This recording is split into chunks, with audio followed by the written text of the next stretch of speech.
में शीतकालीन अवकाश के दौरान निजी प्राइवेट स्कूलों के खोलने को लेकर एसएफआई ने डीओ ऑफिस में किया हंगामा। छुट्टियों में स्कूल खोलने को लेकर बोले, मान्यता रद्द हो नहीं तो करेंगे आंदोलन। सीकर के सरकारी व प्राइवेट स्कूलों में शीतकालीन अवकाश होने के बावजूद प्राइवेट स्कूल खोलने का एसएफआई ने विरोध किया। कार्यकर्ता जिला शिक्षा अधिकारी के ऑफिस में घुस गए और जमकर हंगामा किया। इसके बाद डीओ ऑफिस का गेट खोलकर अंदर धरने पर बैठ गए और जमकर नारेबाजी करने लगे। वहीं ज्वेलरी शोरूम में चोरी करने वाले 3 चोरों को सीकर पुलिस ने किया गिरफ्तार। प्रोडक्शन वारंट पर तीनों को पकड़ा। रतनगढ़ में चुराए थे 2.70 करोड़ के जेवरात और नकदी। सीकर जिले के दातारामगढ़ क्षेत्र में दांता गांव में महालक्ष्मी ज्वेलर्स में चोरी करने के मामले में 3 आरोपियों को पुलिस ने गिरफ्तार किया है। तीनों को प्रोडक्शन वारंट पर पुलिस ने पकड़ा है। 25 दिन पहले चूरू जिले के रतनगढ़ में ज्वेलरी शोरूम में चोरी हुई थी। चोर करीब 2.70 करोड़ रुपए के जेवरात और नकदी चुरा कर ले गए थे। मामले में अब अजय सिंह बावरी निवासी कुचामन, भागीरथ बावरी, यादराम बावरी निवासी ओरिया उत्तर प्रदेश को प्रोडक्शन वारंट पर गिरफ्तार किया है। 4 दिन के रिमांड पर हैं आरोपी। 10 अगस्त की रात को तीनों महालक्ष्मी ज्वेलर्स की छत के रास्ते अंदर घुसकर 60 लाख के गहने चोरी कर ले गए थे। सीकर में कलेक्ट्रेट के बाहर किसानों का पड़ाव। सांसद अमराराम बोले, गिरफ्तारी जेल से नहीं डरते हैं, सरकार को किसानों की चिंता नहीं है। बिजली के निजीकरण के खिलाफ व 765 केवी लाइन के मुआवजे सहित अनेक मांगों लेकर किसान महासभा सीकर की ओर से किसानों ने सीकर जिला कलेक्टर के बाहर पड़ाव डाला है। सैकड़ों की संख्या में किसान कलेक्ट्रेट के बाहर धरने पर बैठे हैं। किसानों द्वारा विरोध प्रदर्शन किया जा रहा है, जिसके लिए पुलिस जाब्ता भी तैनात किया गया है। सीकर में मौसम विभाग ने 3 दिन तक बारिश का अलर्ट जारी किया है। कल ओले गिरने की संभावना है। कोहरे के चलते आज विजिबिलिटी 30 मीटर से कम रही। सीकर में आज फतेहपुर सहित कई इलाकों में घना कोहरा छाया रहा। कोहरे के चलते विजिबिलिटी भी 30 मीटर से कम रही। अभी 3 दिन सीकर में बारिश होने की संभावना है। सीकर के कृषि अनुसंधान केंद्र पर फतेहपुर पर आज सुबह न्यूनतम तापमान 3.5 डिग्री दर्ज किया गया। फतेहपुर शेखावाटी में घने कोहरे के बीच स्लीपर बस और कैंपर में टक्कर हो गई। टक्कर इतनी जबरदस्त थी कि कैंपर के परखच्चे उड़ गए। हादसे में कैंपर ड्राइवर की मौत हो गई। वहीं घटना के बाद बस का ड्राइवर फरार हो गया। पुलिस ने सवारियों को अन्य बस में बैठाकर रवाना किया। हादसा गुरुवार सुबह 7 बजे फतेहपुर शेखावाटी हाईवे पर हुआ। स्वामित्व योजना के अनुसार शुक्रवार को राजस्थान सरकार के द्वारा 1.5 लाख परिवारों को जमीन के पट्टे दिए जाएंगे। ये कार्यक्रम 33 जिला मुख्यालयों पर होगा। प्रधानमंत्री नरेंद्र मोदी वर्चुअली कार्यक्रम को संबोधित करेंगे।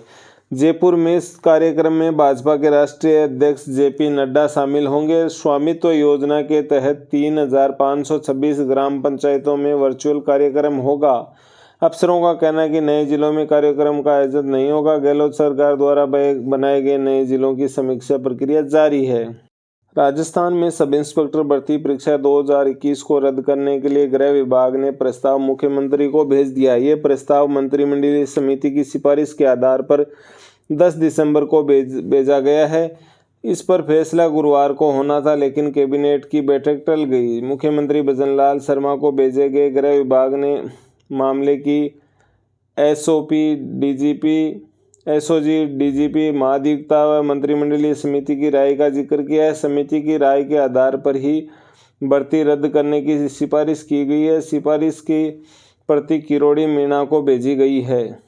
वहीं राजस्थान की भजनलाल सरकार के 1 साल का कार्यकाल पूरा होने पर अब सियासी गलियारों में चर्चा है मंत्रिमंडल विस्तार की, फेरबदल या विभाग बदले जाने की। पार्टी के अंदर चर्चा प्रधानमंत्री मोदी के प्रदेश दौरे के बाद से शुरू हो गई थी, जिससे बल सीएम भजनलाल शर्मा व केंद्रीय गृह मंत्री अमित शाह की दिल्ली में हुई मुलाकात के बाद मिला है। सूत्रों के अनुसार मंत्रिमंडल विस्तार पर जो भी निर्णय होगा वह जनवरी में विधानसभा का बजट सत्र शुरू होने से पहले ही होगा। पार्टी में चर्चा है कि मंत्रिमंडल फेरबदल होगा या मंत्रिमंडल विस्तार, दोनों ही नहीं हुए तो फिर कुछ मंत्रियों को विभागों को बदला जा सकता है। विभागों में फेरबदल की संभावनाएं सबसे ज़्यादा हैं। दरअसल 1 साल से कम समय में मंत्रियों के कामकाज का आकलन कर उन्हें हटाना ठीक नहीं होगा। ऐसे में उनके विभागों के कामकाज की समीक्षा की संभावना ज़्यादा है। बताया जा रहा है कि सीएम ने 4-5 मंत्रियों के कामकाज को लेकर असंतुष्टि जताई थी। इसकी जानकारी उन्हें दिल्ली में बड़े नेताओं को भी दे दी है। दिल्ली दौरे के दौरान अमित शाह से मुलाकात में इन मंत्रियों पर चर्चा होना भी बताया जा रहा है। राजस्थान में नियमानुसार 30 मंत्री बनाए जा सकते हैं। सरकार गठन के बाद मुख्यमंत्री सहित कुल 25 मंत्री थे। सुरेंद्र पाल सिंह टीटी के विधायक चुने जाने से पहले उन्हें मंत्री बना दिया गया था, जिसके बाद विधानसभा चुनाव में उनकी हार हो गई और उन्हें मंत्री पद से इस्तीफा दे दिया। अब सीएम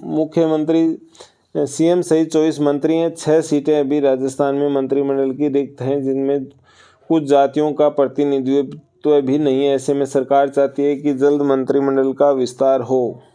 राजस्थान में जेल प्रहरी के 803 पदों के लिए ऑनलाइन आवेदन मांगे गए थे। इन पदों के लिए ऑनलाइन आवेदन भर्ती 24 दिसंबर 2024 से शुरू हो गए हैं, जो 22 जनवरी 2025 तक ऑनलाइन आवेदन भरे जाएंगे। उम्मीदवारों को सलाह दी जाती है कि वे अंतिम समय में होने वाली समस्याओं से बचने के लिए आवेदन जल्दी से जल्दी पूरा करें। बोर्ड द्वारा जेल प्रहरी परीक्षा 9 अप्रैल 2025 से 12 अप्रैल 2025 के मध्य होगी। वहीं राजस्थान में नए साल में प्रदेश के 300 कॉलेजों में छात्रों की पढ़ाई पर संकट गहरा जाएगा। राजसेन सोसाइटी के अधीन संचालित इन कॉलेजों में विद्या संबल योजना के तहत लगे अस्थायी शिक्षकों का जनवरी के पहले सप्ताह में कार्यकाल पूरा हो रहा है। इसके बाद 2000 से अधिक शिक्षकों को हटा दिया जाएगा। इन शिक्षकों के हटने के बाद छात्रों की पढ़ाई अटक जाएगी। कॉलेजों में अभी प्रथम और तृतीय सेमेस्टर की पढ़ाई चल रही है। विद्या संबल योजना कांग्रेस सरकार में लागू की गई थी। भाजपा सरकार ने योजना के प्रावधानों को बदल दिया। बड़ा बदलाव यह है कि अभ्यर्थियों को दूसरे और चौथे सेमेस्टर के बाद पुनः आवेदन करना होगा, यानी एक साल में 2 बार आवेदन मांगे जाएंगे। सेमेस्टर सिस्टम के तहत शिक्षक लगाए जाएंगे। ऐसे में प्रक्रिया में देरी हुई तो कॉलेजों में पढ़ाई भी प्रभावित होगी। दूसरी ओर सरकार विद्या संबल योजना के तहत अस्थायी शिक्षकों को 50 कालांश के हिसाब से कर रही है भुगतान। वहीं विद्या संबल योजना में लगे अस्थायी शिक्षकों का कहना है कि सरकार कॉलेज में पढ़ाई तो करा रही है, लेकिन समय से भुगतान नहीं किया जा रहा है। ऐसे में उन्हें आर्थिक तंगी से जूझना पड़ रहा है।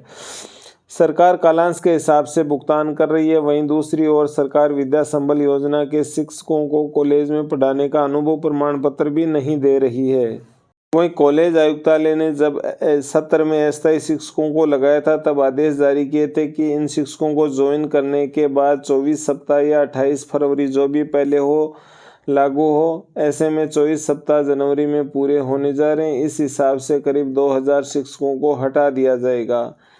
वहीं इस योजना के तहत काम करने वाले व्याख्याताओं का कहना है कि 2025 तक जुलाई 2025 तक समयावधि बढ़ाने का आदेश जारी करे, जिससे द्वितीय व चतुर्थ सेमेस्टर के विद्यार्थियों की पढ़ाई बंद न हो और 2000 नेट पीएचडी डिग्री धारकों को बेरोजगार नहीं होना पड़े। नहीं तो हम शीतकालीन अवकाश में मुख्यमंत्री आवास का घेराव करेंगे। वहीं देश की सैनिक स्कूलों में दाखिले की प्रवेश प्रक्रिया शुरू हो चुकी है। इस प्रक्रिया के तहत कक्षा 6 से 9 के लड़के लड़कियां दोनों को दाखिला मिलेगा। बता दें कि देश में 33 सैनिक स्कूल हैं व 19 नए सैनिक स्कूलों में सत्र 2025-26 के लिए प्रवेश के लिए आवेदन मांगे गए हैं। एनटी की वेबसाइट पर 16 दिसंबर से ऑनलाइन आवेदन किए जा सकेंगे।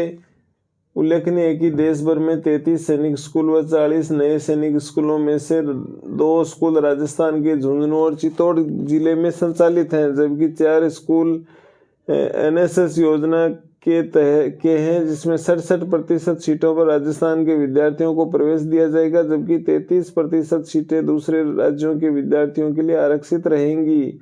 इसके साथ ही एससी के लिए 15%, एसटी के लिए 7.5% और ओबीसी के लिए 27% सीटें आरक्षित रहेंगी। सैनिक स्कूलों में प्रवेश कक्षा 6 में प्रवेश के लिए विद्यार्थी की उम्र 31 मार्च 2025 को 10 वर्ष से 12 वर्ष के बीच होनी चाहिए। 9वीं कक्षा में प्रवेश के लिए विद्यार्थी की उम्र 13 वर्ष से 15 वर्ष के मध्य होनी चाहिए। साथ ही 8वीं कक्षा उत्तीर्ण होना भी जरूरी है। आवेदन शुल्क सभी वर्गों के लिए 800, एससी एसटी के लिए 650 रुपये रखा गया है, जबकि अंतिम तिथि 13 जनवरी शाम 5 बजे तक रखी गई है। कक्षा 6 के लिए निर्धारित अंक 300 अंक की परीक्षा आयोजित होगी। वहीं कक्षा 9 के लिए 400 अंक की परीक्षा आयोजित की जाएगी। प्रवेश परीक्षा में 125 प्रश्न जबकि कक्षा 9 के लिए 150 प्रश्न पूछे जाएंगे। प्रश्न बहुविकल्पीय सवालों का जवाब पेपर पेंसिल मोड से ओएमआर शीट पर देना होगा। पेपर पैटर्न और आवेदन लिंक एनटीए की वेबसाइट पर उपलब्ध हैं। बढ़ते हैं अगली खबर की तरफ। वहीं केंद्रीय मंत्री अर्जुन राम मेघवाल के मीराबाई के पति को लेकर दिए गए बयान के बाद राजपूत समाज में भारी आक्रोश है। राजपूत समाज के अलग अलग संगठनों ने कानून मंत्री के खिलाफ मोर्चा खोल दिया। साथ ही पीसीसी चीफ गोविंद सिंह डोटासरा ने भी सोशल मीडिया पर पोस्ट कर मेघवाल को माफी मांगने की मांग की है। दरअसल अर्जुन राम मेघवाल सोमवार 23 दिसंबर को सीकर के पिपराली स्थित श्री श्याम गौशाला की स्थापना दिवस समारोह में शामिल हुए थे। इस दौरान उन्होंने मीराबाई को लेकर बयान दिया था, जिसके बाद से राजपूत समाज में भारी नाराजगी है। कार्यक्रम में सीकर के पूर्व सांसद सुमेधानंद सरस्वती भी मौजूद थे।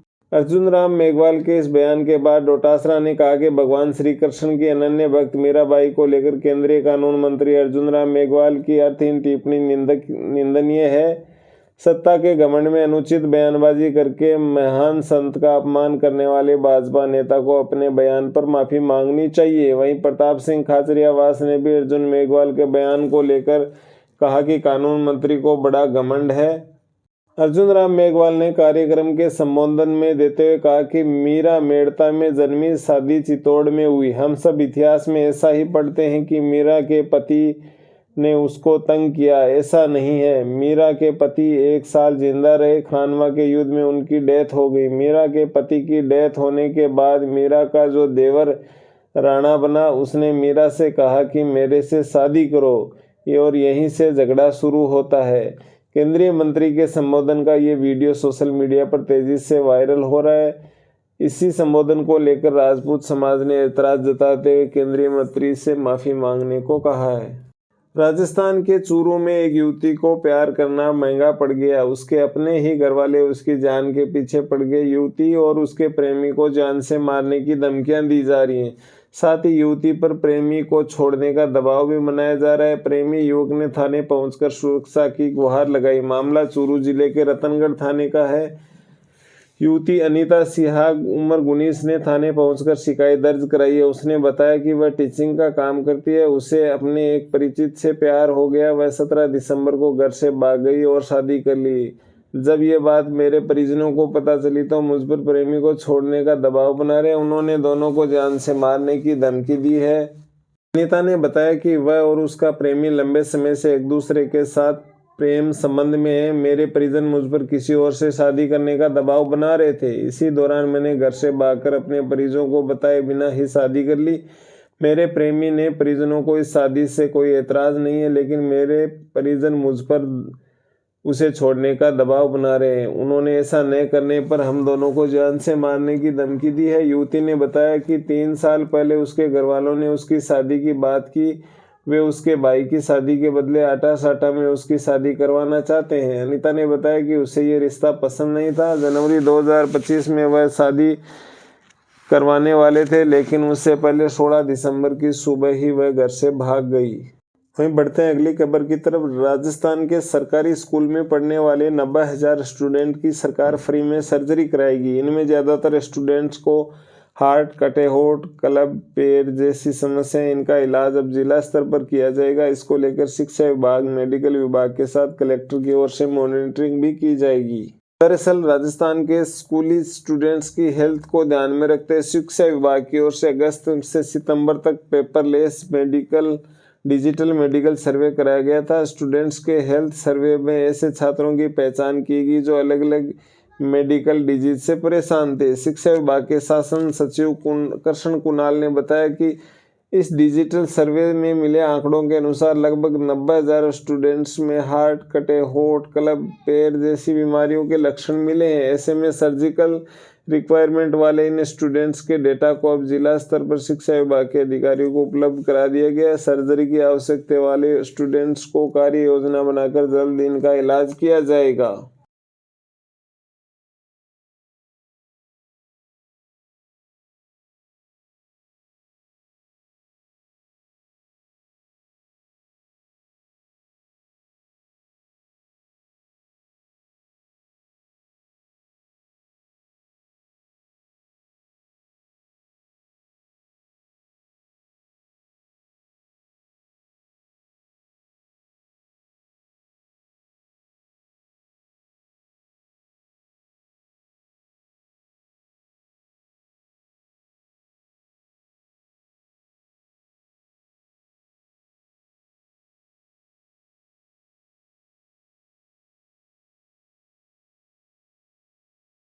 राजस्थान लोक सेवा आयोग ने सेकंड ग्रेड भर्ती परीक्षा में कैंडिडेट्स को दी छूट। गर्म कपड़े जूते पहनकर दे सकेंगे भर्ती परीक्षा। पहले सेंटर के बाहर ही उतारने पड़ते थे। सीनियर टीचर संस्कृत शिक्षा विभाग भर्ती परीक्षा 28 दिसंबर से शुरू होगी। आरपीएससी ने प्रदेश में शीतलहर व सर्दी को देखते हुए अभ्यर्थियों को राहत दी है। इस प्रतियोगी परीक्षा में अभ्यर्थी गर्म कपड़े, स्वेटर, जैकेट, मफलर और जूते पहनकर परीक्षा दे सकेंगे।